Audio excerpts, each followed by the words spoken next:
Well, let's have a little chat about this humdinger of a tie with our football analyst Firas Echi's live from Tunisia. I really hope you can hear me this time. Let's start. Basically, when Barcelona, when they play again, Suarez, whenever he touches the ball, Barca always come out on top. How one-sided is this fixture?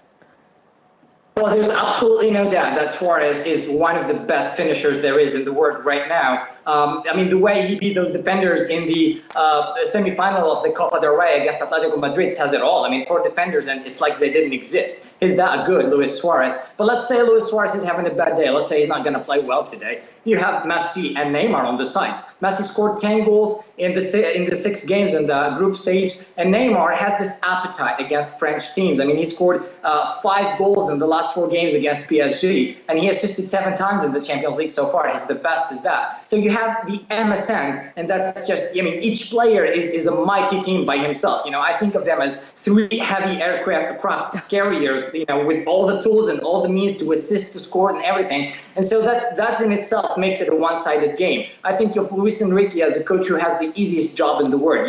He tells his midfielders and defenders to just give the ball to the MSN, and from that point on they will take it.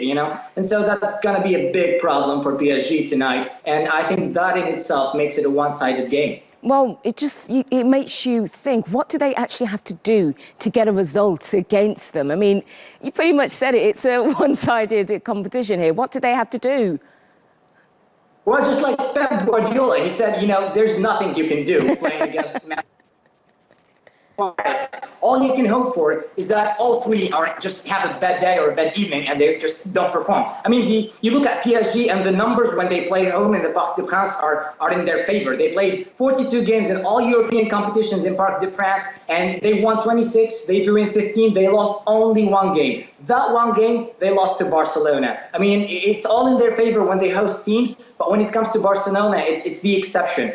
Barcelona is that good. Over the last 3 games, PSG conceded 8 goals from Barcelona and scored only 2. And with the injuries and, with the mega stars departing, like, David Luiz and Zlatan Ibrahimovic leaving the team, they didn't beat Barcelona when they were mighty and they were cruising in Ligue 1. I don't think they're going to do it now that they're struggling in their own league. So, it's Barcelona's game to lose, actually. If Barcelona comes in and they're like underestimating PSG, that's the only way. If Barcelona is mentally not prepared to win this game, that's PSG's only chance to actually come out with the win here. OK, well, let's focus on one particular player at the moment, Edinson Cavani. Has he finally solidified himself as the main man at PSG now that Zlatan Ibrahimovic is nowhere to be seen? He's gone.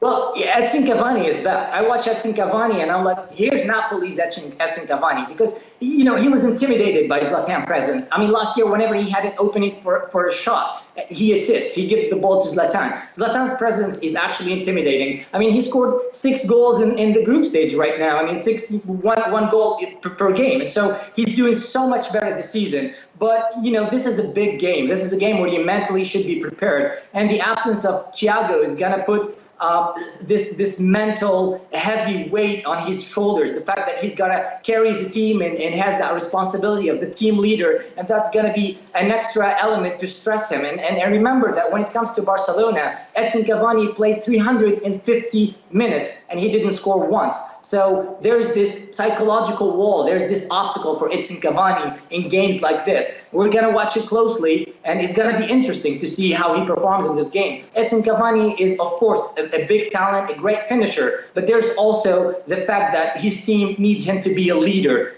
in this game, and we're going to see how that plays out. OK, indeed. Thank you very much for talking to us on Beyond the Game.